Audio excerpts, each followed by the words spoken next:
Hey everybody, welcome back to Insanity Wins here. Sorry for many technical issues, but I like to thank I'm here versus the Shark Queen, their host, and with Duke and the Ravenous Recor as the Wingot Man.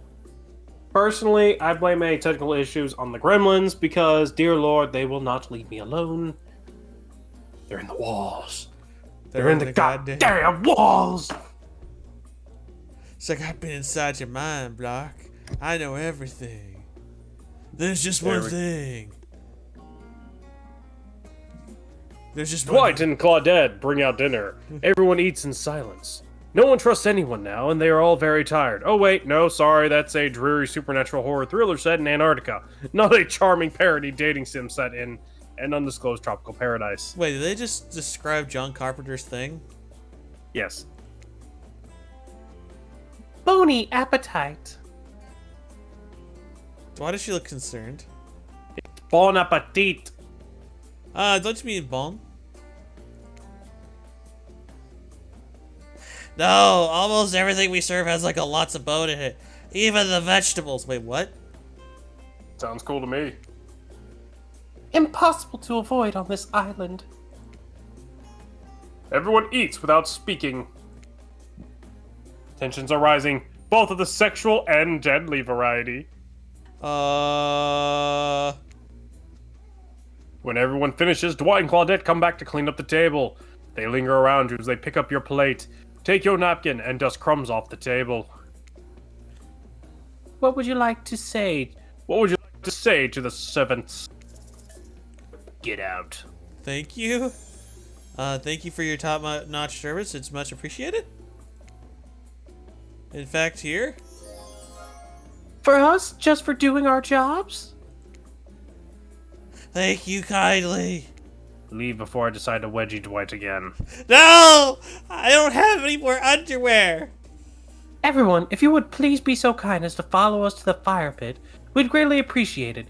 We've been told something big is going to happen, something that will change everything. I don't like where this is going. I like where this is going. Of course you do. You could go willingly or unwillingly. You have no choice. Tough cookies. Did you have a choice on how you said that, dweeb? The only good thing Trapper's good for.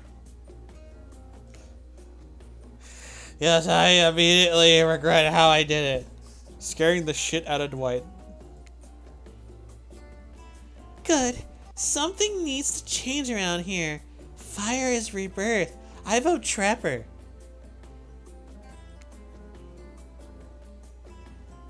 Fire illuminates the soul. I hope the fire isn't too smoky. Smoke hurts my eyes. I have pretty sensitive eyes. I'm also horribly afraid of it. The fire. I mean, not my eyes. Because of childhood trauma involving fire. Yeah, you were burned at the stake, whatever. Moving on. And finally, everyone starts moving toward the fire pit, if only to get away from Wraith's complaining. I mean, to be fair, we all can, You take a seat on a comfortable log, feeling the fire's heat against your skin, and wait for other killers to take their places, wondering who will want to tell a story this time. Ah, what the fuck? Everyone makes their way in, but something unexpected happens. Nothing happens. Something almost always seems to be happening here, so nothing is probably not a great sign. Campfire song? Oh, cool, and now everyone is looking at you. So, do something. Should I pick someone to tell a story, or play charades, or boggle? Well, we were actually thinking, why don't you tell us a story? Wraith points his spine and skull staff thingamajig at you. You duck out of its way, who knows what that thing can do? Probably shoot lasers. Try not to bore us. We're just very interested in you. Don't speak for me, Huntress. Okay, I've got a story for you. Is it about It's the time that I lost the chocolate in the pantry and come to find out, someone, I'm not naming names, Oh, Frisk, God. buried it in the lawn hoping to grow a chocolate tree. That And the wasn't. ass whooping that followed. That was you. Chapter 1. How Duquesne lost the chocolate. That A was. harrowing tale. That was you who tried to grow a chocolate bar in a tree after I smacked you upside the head saying you need cacao beans to grow a chocolate tree. Now, you can't tell if you're warm from the fire, or if it's your nerves heating up, or the sound of Risk going back into the water and just turning back into a fish. I know that the fire is right here, but maybe if we start talking about it all the time, we can start to pretend it's not here, and doesn't, threaten to burn us all alive. He's not supposed to hear me. Get out of here, Wraith! Risk was about to make an important decision about telling a story or not.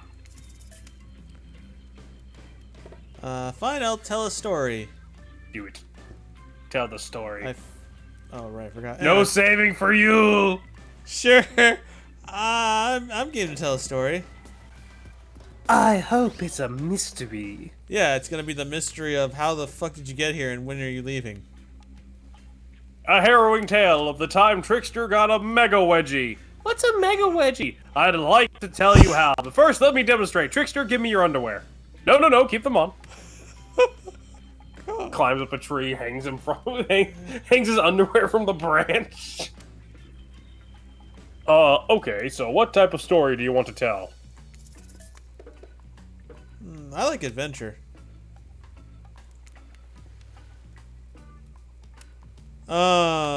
Shit. Aha.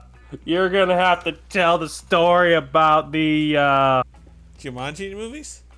No, not Jumanji. What the fuck? Why did I lost the name of it right as I was about to say it. It's the one where he's a football star and then has to take care of his child that he never knew he had. Out of wedlock? Yeah. Fuck. It's such a great movie, too. Yeah, I know. What was it called? The Quarterback? Don't remember. He's in a lot of. He actually, the only other sport. He also was in another sports movie, like the Tooth Fairy.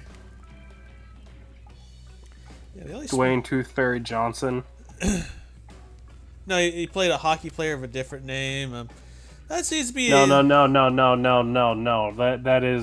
That was the name of that movie, Dwayne Tooth Fairy Johnson, Oh, so because his he had to be the Tooth Fairy. Oh, okay. So his character was named after himself.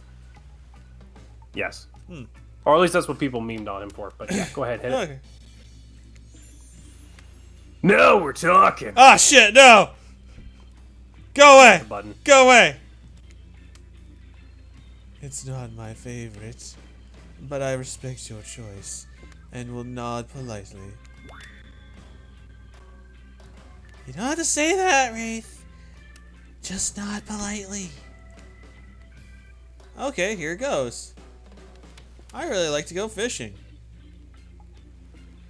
Be great foundation for a story, for sure. I do like fish. You pause. Everyone's waiting with bated breath. No pun intended. Oh, wait. That's it? Not much of a story. Barely even a thought. My pun was better than that story. You sure that's all you have to say? Wait, what you got? What you got? Remember, you didn't say. Don't fuck up. Please stop. Pressure's mounting. Please stop. Christmas will be ruined. Please stop my anxiety.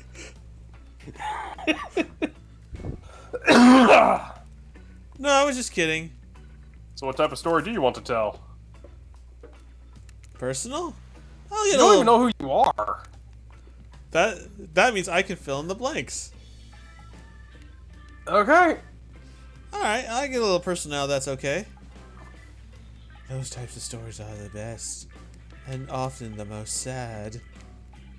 Wait, didn't you already just tell the fucking, just tell, like, a personal story about you? You literally just went, time for a Dwayne story. I like to go fishing. It's a bit of a love story. Is it about... It's about two strong hunters who meet when they're both trying to bludgeon the same wily Wolverine. What does the X-Men have to do with this? Or about a deranged killer who makes the only woman who ever believed in him witness a display of shocking violence? Not quite. It's about my parents and how they met at a college party he was hosting. She was dragged by some friends. Oh. They could have been more different, and yet the night went off. Night went on. They were drawn to each other. She made fun of his taste in music, and he took an interest in her major, women's studies.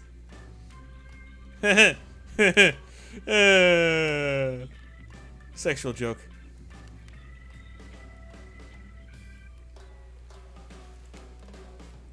They were married within 2 months. Jesus Christ, that's fast. Bit soon to know if you can trust someone, don't you think? It's so sweet. Didn't picture him for that kind of, you know. Exactly. I learned a lot about love from them, and if you know, you know. Some people don't need years to get acquainted with someone. Love could spark from a look across a campfire. Now you've got their attention. Each killer is fiercely attempting to catch your eye from across the fire pit. It's quite alarming, actually. Haha, now you can't say anything. Don't fuck up. Don't fuck up. Please stop doing that. That actually does mess with me a little bit. Risk. Yeah. I cherish you as a friend, and you're a lovely individual. Aww. But don't fuck up. God damn it, you son of a bitch! I am going to throw a rock at you. Wouldn't be the first time I've had a rock fight. Yes, but I'm making sure you don't get back up. Wouldn't be the first time my head was bleeding from a rock fight. Wait, really? Yeah, I had a rock fight when I was a kid. We played that. Eh. Except for Trickster, who has headphones in and is loudly playing his own music to drown you out. Alright, well, we don't give a care about you, bastard. No, this is when you have to walk over to Trickster, lean in real close and act like you're saying something, and then when he takes him off, you just go, and that's when the goat found the hedgehog! Ah! So he thinks he missed something. Oh, and make sure everyone else is in on it and laughs when you laugh? Yes. Okay, that was not a very good story. I don't mean to insult you, but it was actually quite bad. Sorry, but this narrator keeps it real. We can't just end there. So who else would like to hear a story from tonight? You look from killer to killer, trying to decide who might be the most entertaining. Huntress, you seem ready to go. Let's hear from you. Sure thing. My neck of woods isn't wanting for horrifying mythology. Mother once told me a story of a young man who was traveling back home after the war. Wait, is this the Hatchet Soup story? I don't know, let's find out. Which war? Doesn't matter. I just want some backstory details to paint a picture. Well, Wraith, let me go ahead and hit it for you. It's cold, there's snow on the ground, and he's fucking miserable. There you go. Sounds like Russia. I mean, she is from Russia. Duh. I'll paint you a picture if you want. Out of blood. The man was lost and running out of food rations. He stopped to rest for the night underneath a majestic birch tree.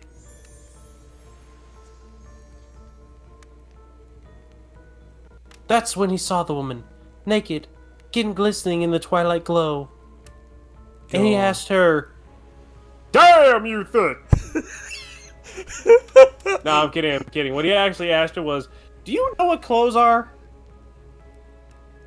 Why are you bathing in the cold water in the middle of the freezing winter? Are you part of the Polar Bear Club? But I'm invested. Not you. Go away. Yeet. Quick, punch him in his abs! Because he doesn't work those out and I can easily knock the wind out of him? Yes. He's fasting right now. He's weaker now. Oh, that's right. He does say he intermittently fasts. He only eats between the hours of, like, noon and 4. 12 and 3, yes. 12 and 4, so quickly. He's weak right now. Take him out. They sang a haunting melody as they made their way downhill towards the inviting lake. Aw. Enchanted by the music, the young man followed the parade of beautiful women until they stopped in a clearing next to the water. Wait, multiple women now? Okay, we have instantly concern. One naked woman in the forest is a problem. Multiple naked women in the forest. He's a runaway. I was gonna say a red flag, but sure. Well, yeah, it's a runaway because I'm running the fuck away! They turned to him and smiled. One woman with long red hair stepped forward and reached for his hand. Oh, I think I know where this is going. The others began to play music. Flutes, lutes, tambourines. The melody was intoxicating. The man's feet began to move beneath him. He was dancing, moved by the magical music of their mysterious women, which threw them off as he began to twerk. Wait, what? Twilight darkened into night, and the man grew weary. But when he tried to still his moving feet, he found that he could not. "Help! I cannot stop dancing," he cried to the nearest woman, a slender woman with green hair, whom began to twerk alongside him. God damn She it. drew near to him, and he saw her features distort into something horrific. She was bloated, an eye hanging from one socket, skin the color of algae, a rusalka. Rusalka. It's a mythical monster. Makes sense. Drowns you like kappas. Ah. "You'll never stop dancing," she screeched at him. "My sisters and I were drowned in this lake by men of your regimen. Consider this your punishment." Ah, vengeful spirits. Got it. Yeah. The man cried out, "But it wasn't me." "Someone must pay," the Rusalka said, her voice filled with briny malice. And so the man danced and danced till his bones broke and his heart gave out. The dance of death. A silent beat as everyone takes this in. Macabre ending. But it's not all bad. Rusalkas are also fertility goddesses. If a lady had stumbled across them, she would have been blessed with a fruitful womb and probably some candy for the road. Huh. I wonder if it's also like if you're not the part of the people who caused the problem, or if it's just no, they're gonna kill any guy they come across. Don't know. Anyways, fake fire and all. How was story time? A lot of people like to take pot shots at sequels, but I think every good story deserves a follow-up. When you think it's the end, the sequel is almost never as rewarding as the original. That's why I'm much more a fan of the episodic style of storytelling. I can see. But I do like a good payoff. Knowing it's a series takes a lot of pressure off any individual installment, and builds a greater sense of community between audience and creator. Tellyrisk, if you could delete any sequel from existence, what would it be? To that, we don't actually care. We're just here to make sure that we seamlessly move on to the next segment of the evening. I take back my compliment I gave you guys earlier.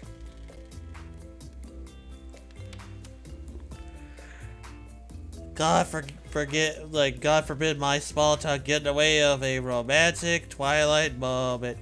I begin to think these two are not exactly as buddies we assumed, Duquesne. No shit. The fact that we caught them stabbing each other and they don't actually care for each other, they're just trying to figure out how to die. Well, I mean, Dwight thought he had a chance with Claudette, but Claudette kinda, is... I doubt it was that. I think she just hurt his ego. Oh. Dwight, I'm gonna need you to shut your yap trap. You know that we need to get back to that thing we do whenever we're not on screen? Yeah, they're not exactly friends. No, they're not. Okay, you have fun tonight. Then try not to wake, end up dead. But you just said the words wink out loud. What kind of double entendre are you getting at with the wake up dead thing? But you just said wink out loud. No, I did. Raise middle finger. Dwight is physically incapable of winking, not since the accident. And you do know that all of these people are despicable criminals with double-digit kill counts, right? True, but I find Dwight more annoying. Well, except Spirit. She doesn't really belong here. She's a victim, not a predator. No wonder she's pissed. Look, I'm just gonna say this. He's like, screw you, Claudette. I'm gonna get with the other woman on this island. Did you hear somebody trash talking Spirit? Deal me in. he's down to trash talk, I think, anyone on this island. Yeah, that's kind of how he works. What do you say we take this talk to the hot tub so I can soak this bod while I roast that ghost with some killer hot takes? Please, enough talk of burns, things that are lit or getting blazed. It's enough that these activities had to be set next to a literal fire. I must be surrounded by figurative flames as well. Good gravy. I don't know who's got it worse, you or Frankenstein from Universal Studios.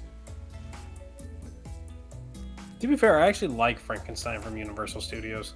Oh, no, to talk about the whole fire bad thing. I can't tell who hates fire more.